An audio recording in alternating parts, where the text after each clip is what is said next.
Picture a leader so revered that even his enemies sang his praises. A man whose name echoed through the corridors of both Eastern and Western history. This isn't fiction, folks. This is the story of Saladin, the Muslim warrior king who changed the face of the Middle East and became a legend in his own time. Born in 1137 in Tikrit, modern-day Iraq, Saladin entered a world torn by conflict. His full name was Salah ad-Din Yusuf ibn Ayyub, but history knows him simply as Saladin, and boy, did he make history. Now you might be thinking, another war story, but hold on to your seats, because Saladin's tale is far more than just battles and bloodshed. It's a story of leadership, honor, and a clash of civilizations that would shape the world for centuries to come. Saladin's rise to power wasn't handed to him on a silver platter. He started as a soldier in his uncle Asad al-Din Shirkuh's army. Talk about a family business. But Saladin wasn't content with just following orders. He had ambition, and more importantly, he had vision. In 1169, at the tender age of 31, Saladin became the vizier of Egypt. That's right, second in command of one of the most powerful nations in the medieval world.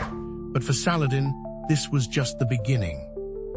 Within a few years, he'd taken control of Egypt, abolishing the Fatimid Caliphate and aligning the country with the Abbasid Caliphate of Baghdad. It's like he was playing a real-life game of Risk, and he was winning big time. But Saladin's true test was yet to come. The Crusaders, European warriors fighting in the name of Christianity, had established several states in the Holy Land, including the Kingdom of Jerusalem. These Crusader states were a thorn in the side of the Muslim world, and Saladin made it his mission to remove that thorn. Now, here's where things get really interesting. Saladin wasn't just a great warrior, he was a brilliant strategist. He knew that to defeat the Crusaders, he needed to unite the Muslim world. And that's exactly what he did. Through a combination of military campaigns and diplomatic maneuvering, Saladin brought Syria and Mesopotamia under his control. By 1186, he'd created a united front against the Crusaders. The stage was set for one of the most famous battles in medieval history. On July 4, 1187, Saladin's forces met the Crusader army at the Horns of Hattin. The battle was a masterclass in military strategy. Saladin lured the Crusaders away from their water sources, forcing them to fight in the scorching heat. The result?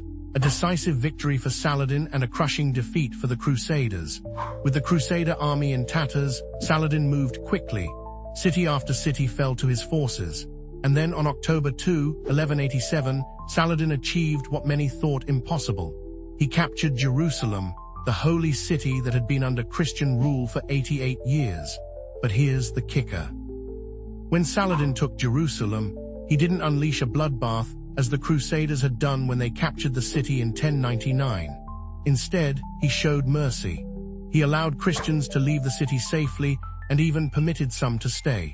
This act of clemency stunned the Christian world and cemented Saladin's reputation as a chivalrous and just ruler. Now you might be wondering, if Saladin was so successful, why isn't the Middle East still under his rule? Well, that's where things get complicated. Saladin's conquest of Jerusalem sparked the Third Crusade, led by none other than Richard the Lionheart, King of England. The clash between Saladin and Richard is the stuff of legends. These two larger-than-life figures, representing two different worlds, faced off in a series of battles and negotiations.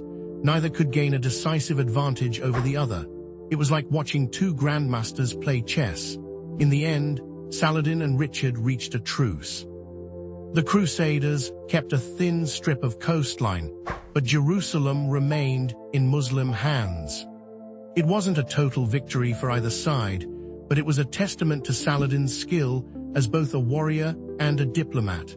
Saladin's legacy extends far beyond his military victories.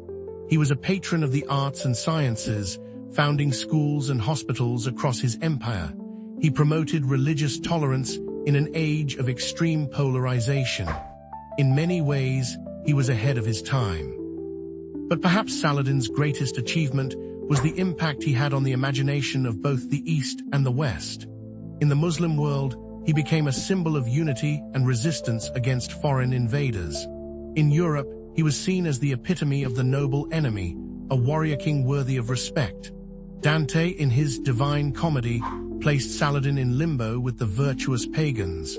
Sir Walter Scott portrayed him as a chivalrous adversary in his novel, The Talisman. Even today, Saladin's name evokes admiration across cultural and religious divides. Saladin died in 1193, just a few years after his truce with Richard. Legend has it that when they opened his treasury after his death, they found barely enough money to pay for his funeral. Saladin, it seems, had given most of his wealth away in acts of charity. So, what can we learn from Saladin's story? First, that leadership isn't just about winning battles, it's about winning hearts and minds. Saladin's mercy and victory earned him more respect than any military conquest could have. Second, that even in times of conflict, there's room for honor and mutual respect. Saladin and Richard, despite being enemies, developed a grudging admiration for each other. It's a lesson we could all stand to remember in our increasingly polarized world. Finally, Saladin's life teaches us that true greatness lies not in conquest, but in character. His generosity, his pursuit of knowledge, his respect for his enemies, these are the qualities that made him a legend. As we look at the Middle East today, with its complex web of conflicts and alliances, it's worth remembering Saladin. He showed that unity is possible, that leadership can be both strong and merciful, and that even the fiercest enemies can find common ground. Saladin, the conqueror of Jerusalem, was more than just a military leader. He was a unifier, a diplomat, a patron of culture, and a man of honor. His story reminds us that history is not just a series of battles and dates, but a tapestry of human choices and their consequences. In a world that often seems divided beyond repair, perhaps we need to channel a little bit of Saladin's spirit. To seek unity where there's division, to show mercy where there's conflict, and to strive for greatness not just in conquest, but in character. The legacy of Saladin, the conqueror of Jerusalem, lives on. Not just in the pages of history books, but in the enduring power of his example. An example of leadership, honor, and humanity that transcends time, culture, and religion. Now that's a conquest worth remembering.